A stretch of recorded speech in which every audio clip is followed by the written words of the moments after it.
The thing about humanity, the thing that its history demonstrated over and over again to anyone willing to read that history honestly, was that it did not respond to existential threats the way other animals did. Most creatures, when cornered, either fought or fled. Humanity did both simultaneously, and while it was fighting and fleeing, it was also measuring, analyzing, cataloging, arguing about the data, building institutions to argue more efficiently, and somehow, in the space between the terror and the running, finding time to be magnificent. Earth's response to Voss's report took 18 months to fully materialize, and it was the most concentrated expression of human capability in recorded history. The Resolute returned to a solar system that was already unrecognizable. 14 shipyards that had spent decades building commercial haulers and deep survey vessels had been retooled, expanded, and set to work around the clock producing something different. The mining consortiums that had supplied the unstable tungsten isotope had their entire production stock requisitioned and found, to their considerable surprise, that the requisition orders came with manufacturing specifications for a new class of slug that maximized internal stress fracturing under high-velocity impact, engineered specifically to overwhelm an alien displacement gate that nobody at the Design Bureau had ever personally encountered. They built what the specifications required because the specifications arrived with Voss's battle telemetry appended, and nobody who read that telemetry argued about the urgency. Voss herself was given a choice, which was itself a kind of luxury she had not expected. She could take command of the Defense Coordination Council, working from Earth, shaping the strategy that would determine how humanity met whatever came next, or she could take command of the fleet.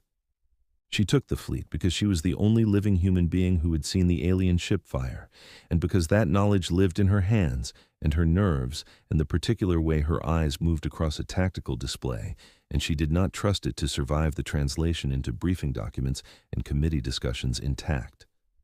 The fleet she received bore no resemblance to the 4 mismatched ships she had taken to the edge of the solar system.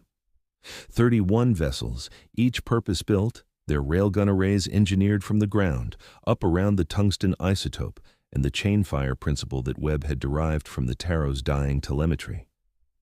The displacement gate problem, as the engineering teams had taken to calling it, was solved.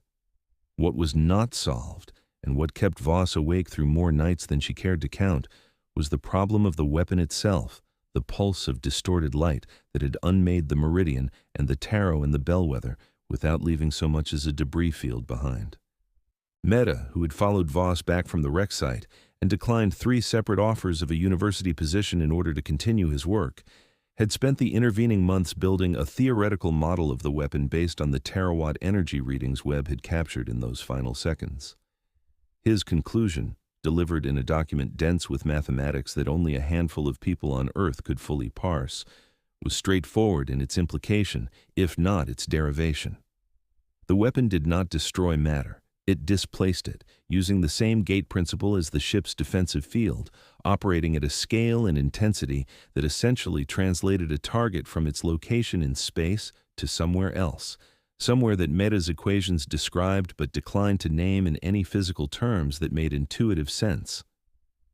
The defensive solution Meta proposed was elegant in the way that ideas born from desperation and genius in equal measure tend to be elegant.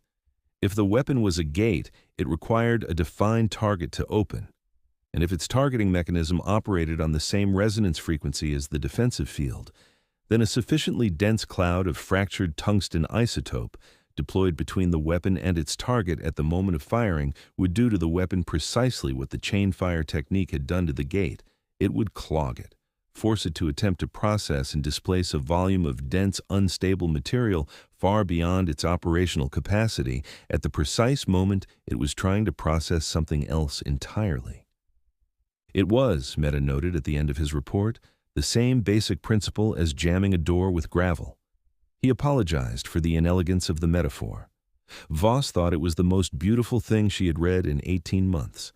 She had her crews training on the deployment system before the ink on Meta's report had finished drying, and when the long-range arrays, now extended well beyond Neptune's orbit on a network of automated relay stations that hadn't existed the year before, detected the signature of incoming displacement gates 240,000 kilometers out.